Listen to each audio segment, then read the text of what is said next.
साल के बाद एक कॉमन समस्या जो सब में देखी गई है और ये लगभग सारी 50% वुमेन्स में पाई गई है और पुरुषों में भी ये होती है, ऑस्टियोपोरोसिस का कंडीशन। यानी कि जो हड्डी है वो कमज़ोर हो जाती है और इसके जो लक्षण होते हैं वो पता नहीं चलते। या तो पता तब चलेगा जब फ्रैक्चर हो जाता है या हड्डी में बहुत सीवियर पेन होता है, तब वो एक्सरे करवाएंगे तो एक्सरे में यह पता चलता है। तो इसके जो लक्षण है वो पता नहीं चल पाने की वजह से हड्डी और भी ज़्यादा कमज़ोर हो जाती है और फ्रैक्चर होने के चांसेस बढ़ जाते हैं। तो इसे ठीक करना बहुत ज़रूरी हो जाता है। अब लोगों का ये मानना है कि ऑस्टियोपोरोसिस जो है कैल्शियम की कमी से होता है, जबकि इसका ये मूल कारण नहीं है। तो आज हम इस वीडियो में जानेंगे कि ऑस्टियोपोरोसिस का सबसे जड़ कारण क्या है और आपने अगर जड़ कारण को समझा तो इसे ठीक करना आसान हो जाएगा। तो वीडियो को एंड तक ज़रूर देखिए क्योंकि इसका कारण समझना बहुत ज़रूरी है ताकि आप फ्यूचर में भी ऑस्टियोपोरोसिस के कंडीशन से बचे रह पाए।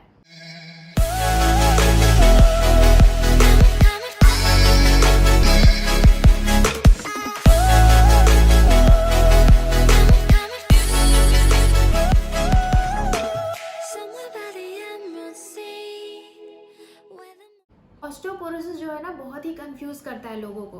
अब बहुत सारे लोगों का मानना है कि हम कैल्शियम वाली डाइट लेंगे, मिल्क वाली प्रोडक्ट्स लेंगे तो हमें ऑस्टियोपोरोसिस नहीं होगा। पर ऐसे बहुत सारी कंट्रीज़ में देखा गया है कि वो लोग डेयरी प्रोडक्ट्स और कैल्शियम डाइट ये सब ज़्यादा इस्तेमाल नहीं करते हैं तो भी उनमें ऑस्टियोपोरोसिस कंडीशन नहीं होता है। इसका कारण क्या है? क्योंकि ऑस्टियोपोरोसिस का जड़ कारण कैल्शियम नहीं है, उसका जड़ कारण है आपके शरीर में एसिड का बनना।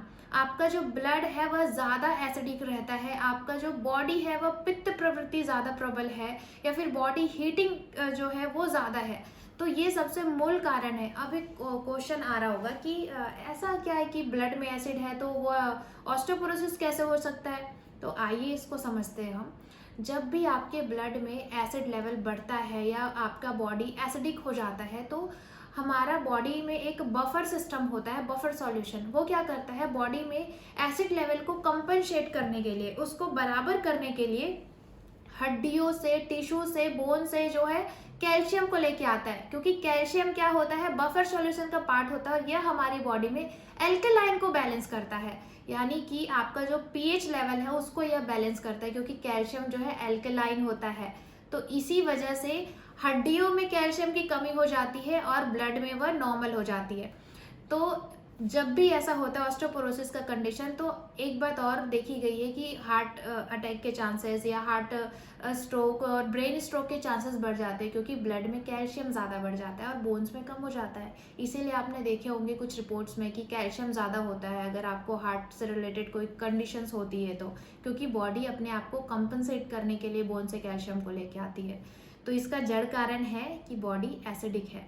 अब इसको कैसे बैलेंस करना है कि आपको डाइट में क्या लेना है। अब आपके बोन में तो कैल्शियम कम हो गया है तो इसीलिए डाइट में आपको कैल्शियम डाइट तो लेना ही है, साथ ही एल्कलाइन डाइट आपको लेना है ताकि आपका जो बॉडी है वह बोन से कैल्शियम को ना लाए, आप डाइट से ही कैल्शियम को लीजिए। तो सबसे ज़रूरी है ऑस्टियोपोरोसिस के लिए कैल्शियम डाइट, मैग्नीशियम, क्योंकि बिना मैग्नीशियम के कैल्शियम बॉडी में एब्जॉर्ब नहीं होता है तो केवल कैल्शियम लेने से नहीं चलेगा। मैग्नीशियम लेना पड़ेगा, विटामिन डी लेना पड़ेगा ताकि उसका एब्जॉर्प्शन हो, विटामिन के रिच आपको फूड लेने पड़ेंगे और प्रोटीन डाइट बहुत ज़रूरी है कैल्शियम के लिए। तो इन पांचों का जो समावेश होता है, अगर आप ये करते हो तो ऑस्टियोपोरोसिस की कंडीशन से छुटकारा पा सकते हैं। तो डाइट में कुछ ऐसे वेजिटेबल्स है जिसमें कैल्शियम मैग्नीशियम ज़्यादा होते हैं, जैसे ब्रोकली, कैबेज, सोया और ग्रीन जो मटर होते हैं, बीन्स होते हैं, तोरई आपने सुना होगा, एस्पेरेगस, और जो पत्ता गोभी होता है सबसे अच्छा एग्जाम्पल है। आप जो पत्ता गोभी का सलाद आप ले सकते हैं, इसमें आपको मैग्नीशियम और कैल्शियम दोनों ही बराबर मात्रा में मिलेगा और विटामिन के रिच ये सारे होते हैं। और स्वीट पोटैटो बहुत ही अच्छा सोर्स होता है मैग्नीशियम का और कैल्शियम का, तो ये बहुत ही अच्छा है। और वही अगर हम फ्रूट्स में देखें तो अनार, अंगूर, बेरी, मलबेरी, ब्लैकबेरी, जितनी भी बेरीज होती है वो बहुत ही अच्छा सोर्स होता है। नट्स और सीड्स जो है बहुत ही अच्छा सोर्स होता है मैग्नीशियम, जिंक और मिनरल्स का जो कैल्शियम को एब्जॉर्ब करता है बॉडी में। जैसे एलमंड हो गया, सीड्स में फ्लैक्स सीड, सेसमे का सीड और सनफ्लावर सीड, पंपकिन सीड, इसमें भरपूर मात्रा में जो है ओमेगा 3 फैटी एसिड्स होते हैं जो कैल्शियम को एब्जॉर्ब करता है हमारी बॉडी में, साथ ही यह हमारे ब्लड को प्योरीफाई करता है। अगर हम मिलेट्स की बात करें तो रागी है, और फूड में सोया फूड है, टोफू है, कॉर्नफ्लेक्स है, ओट्स है, ये सारे बहुत ही अच्छे सोर्स होते हैं। इन सबको डाइट में ज़रूर शामिल करें आप। और जिनको अगर शरीर में दर्द ना हो तो वो दही का प्रयोग कर सकते हैं, और छाछ बहुत ही अच्छा ऑप्शन है। अगर आप उसको तड़का मार के भी लेते हो तो भी बहुत ही अच्छा है, ये दर्द नहीं बढ़ाएगा शरीर में।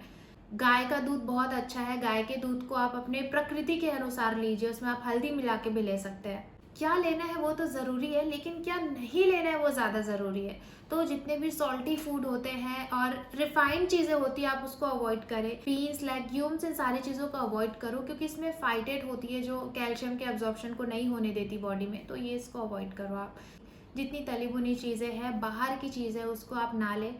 चाय, कॉफ़ी, ये सारे बॉडी में मिनरल्स और न्यूट्रिशन के एब्जॉर्प्शन में ब्रेक क्रिएट करती है, तो इसको आप अवॉइड करें। तो इसी तरह के हेल्थ रिलेटेड वीडियोस के लिए चैनल के बेल आइकन को प्रेस कर दीजिए ताकि आपको अगले वीडियो का नोटिफिकेशन मिलता रहे।